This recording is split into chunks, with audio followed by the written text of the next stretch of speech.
Santa Marta de Betania es una de las santas más populares y queridas. Es conocida por ser la patrona de los hoteles y de las casas de huéspedes, así como de las amas de casa, de las cocineras y de los hogares en general. Se la conoce como la abogada de los imposibles por los muchos favores que han recibido los fieles que han acudido a su intercesión. Sobre la historia de Santa Marta existen dos tradiciones.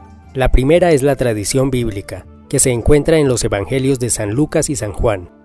La segunda es la tradición legendaria, que se encuentra principalmente en el libro medieval de la leyenda dorada y en diversas tradiciones populares. Según cuenta el relato bíblico, a poca distancia de Jerusalén había una pequeña aldea llamada Betania, cerca del Monte de los Olivos. Allí vivía Marta con sus hermanos María y Lázaro. El Evangelio de San Lucas cuenta que Jesús amaba mucho a los hermanos de Betania, de los que era amigo. En una ocasión llegó a casa de Marta con sus apóstoles y otras personas. Marta corría de un lado para otro, preparando las habitaciones y los alimentos, ocupada en atender lo mejor posible a los viajeros. Mientras tanto, Jesús se había sentado y les hablaba a los que le acompañaban, quienes escuchaban sentados a su alrededor. Entre ellos estaba María, la hermana de Marta, que sentada a los pies del maestro, le escuchaba atentamente.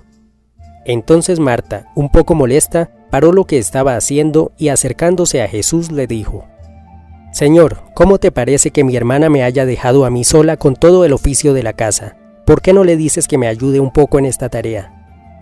Entonces Jesús, con una amable sonrisa, le respondió: «Marta, Marta, te afanas y te preocupas por muchas cosas, pero solo una cosa es necesaria. María ha escogido la mejor parte, aquella que no le será quitada». Marta comprendió que los afanes materiales no eran tan importantes como la palabra del Señor, que es eterna, y aunque ella tenía la buena voluntad de servir y atender a Jesús, había dejado de lado lo más importante, que era el mensaje de la salvación. Entonces se sentó como los otros y comenzó a escuchar las palabras de Jesús. El Evangelio de San Juan cuenta la historia de la resurrección de Lázaro, el hermano de Marta y de María. Lázaro enfermó de gravedad y muy pronto se vio que iba a morir. Las dos hermanas enviaron entonces a Jesús, que estaba al otro lado del Jordán, a un criado con este sencillo mensaje: «Señor, aquel que tú amas está enfermo». Pero Jesús no acudió inmediatamente, sino que esperó unos días más, y les dijo a sus discípulos que la enfermedad de Lázaro serviría para que el Hijo de Dios fuera glorificado. Cuando finalmente llegó Jesús a Betania, la casa estaba llena de amigos y familiares que les daban el pésame a las dos hermanas, pues Lázaro había muerto hacía ya 4 días, por lo que estaba en el sepulcro. Cuando las hermanas supieron que Jesús había llegado, Marta fue a recibirle y María se quedó en casa. Entonces Marta le dijo a Jesús: «Señor, si hubieras estado aquí, mi hermano no habría muerto, pero aún ahora yo sé que todo cuanto pidas a Dios te lo concederá». Jesús le respondió: «Tu hermano resucitará». Y Marta replicó: «Yo sé que resucitará el día postrero de la resurrección de los muertos». Pero Jesús añadió: «Yo soy la resurrección y la vida. El que cree en mí, aunque haya muerto, vivirá. Y el que está vivo y cree en mí, no morirá para siempre. ¿Crees en esto?». Y dijo Marta: «Sí, Señor, yo creo que tú eres el Cristo, el Hijo de Dios, el que tenía que venir al mundo». Estas sencillas palabras de Marta han sido admiradas por los padres y doctores de la Iglesia, porque fueron una verdadera profesión de fe. Después llegó María, la hermana de Marta, y se postró a los pies de Jesús diciéndole: «Señor, si hubieras estado aquí, mi hermano no habría muerto». Y como María estaba llorando, Jesús se conmovió y lloró también. Luego pidió que lo llevaran al sepulcro, y una vez allí, mandó que quitaran la piedra que lo cubría. Y aunque Marta le previno de que la sepultura despediría un olor fétido, porque el cadáver llevaba ya 4 días allí, Jesús le respondió: «¿No te he dicho que si creyeres verás la gloria de Dios?». Después quitaron la piedra, y Jesús, luego de hacer una breve oración en acción de gracias a su Padre, dijo en voz alta: «Lázaro, ven afuera». Y Lázaro salió de la tumba aún envuelto en el sudario y la mortaja, y con el mal olor que le había dejado la muerte.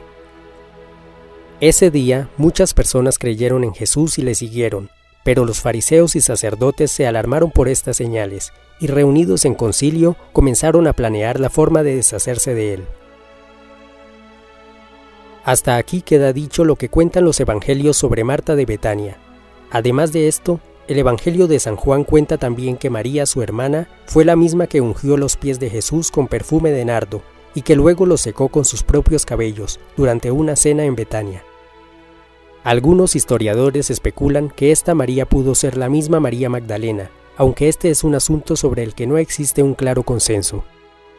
También existen dudas respecto a si Marta y su hermana María estuvieron presentes o no en la resurrección de Jesús, y si asistieron a la Virgen María durante algunos años.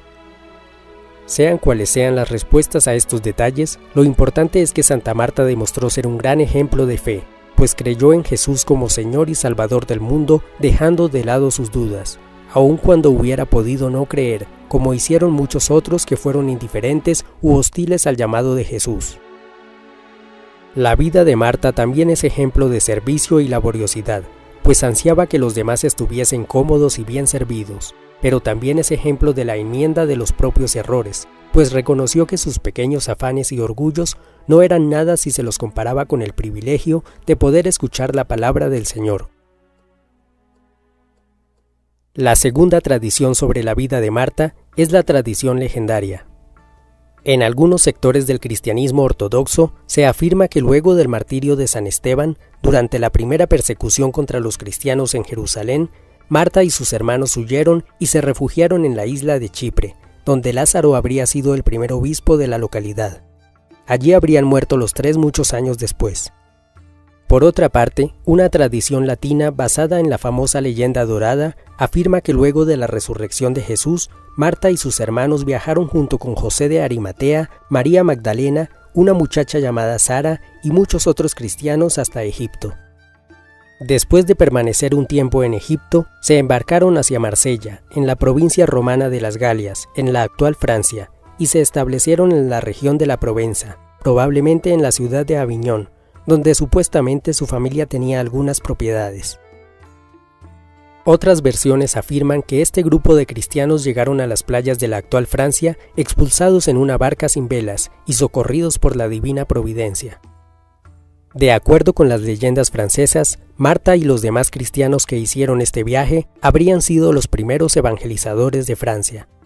Es interesante echar una ojeada sobre el destino de algunos de estos viajeros.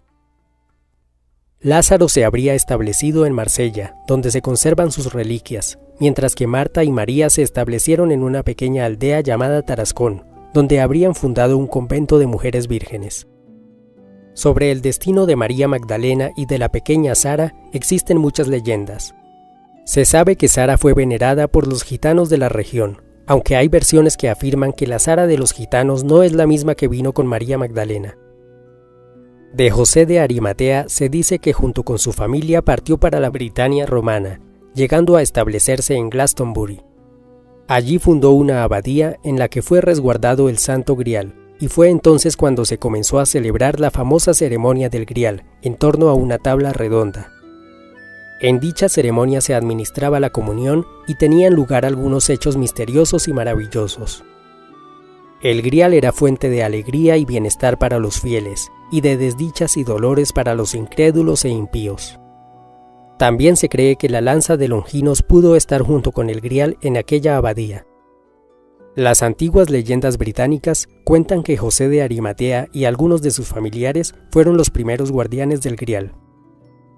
Pero volviendo a la vida de Marta, se cuenta que cerca de Tarascón vivía un horrible dragón conocido con el nombre de Tarasca. El dragón cometía innumerables maldades y se comía las ovejas y otros animales de los campesinos. Su aliento despedía un humo pestilente que bastaba para quitar la vida del que se le atravesara. Los tarasconenses le dijeron a Marta que si su Dios era capaz de someter al dragón, se convertirían a la fe de Cristo. Entonces Marta, confiada en que todo es posible para Dios, decidió internarse en el bosque, convencida de que derrotaría al dragón. Sin embargo, los pobres aldeanos la daban ya por muerta, pues muchos valientes caballeros habían muerto antes en su intento por matar al monstruo. Marta, sin embargo, se sentía llena de valor, Iba con un estandarte de la cruz, una antorcha y agua bendita. Cuando llegó a la cueva del dragón, comenzó a rociarle alrededor el agua bendita. El dragón al principio se revolcó de rabia y furor, rugiendo y bufando, pero luego quedó tan sumiso que Marta pudo atarlo del cuello con el cordón de su vestido, y así lo llevó como si fuese un perrito hasta las puertas de la aldea, donde los tarasconenses pudieron darle muerte. Sobre esta tradición legendaria existen muchas variantes, pero simboliza en esencia el triunfo de la luz del cristianismo sobre las tinieblas del paganismo. La festividad de Santa Marta se celebra el 29 de julio y se recuerda especialmente el día 29 de cada mes, aunque en algunos países se la celebra todos los martes, por la asociación de su nombre, Marta, con el del día martes, que recuerda el valor y el coraje. Oración. Oh Santa Marta milagrosa, me acojo a tu amparo y protección, entregándome a ti, para que me ayudes en mi tribulación, y en prueba de mi afecto y agradecimiento, te ofrezco propagar tu devoción. Consuélame en mis penas y aflicciones, te lo suplico por la inmensa dicha que alegró tu corazón al hospedar en tu casa de Betania al Salvador del mundo. Intercede por mí y por toda mi familia, para que conservemos siempre en nuestros corazones a nuestro Dios, viviendo en su gracia y detestando toda ofensa contra Él, para que sean remediadas nuestras necesidades y en especial esta que ahora me aflige. Te suplico me ayudes a vencer las dificultades por la fortaleza con que venciste por el poder de la cruz al dragón que tienes rendido a tus pies. Amén.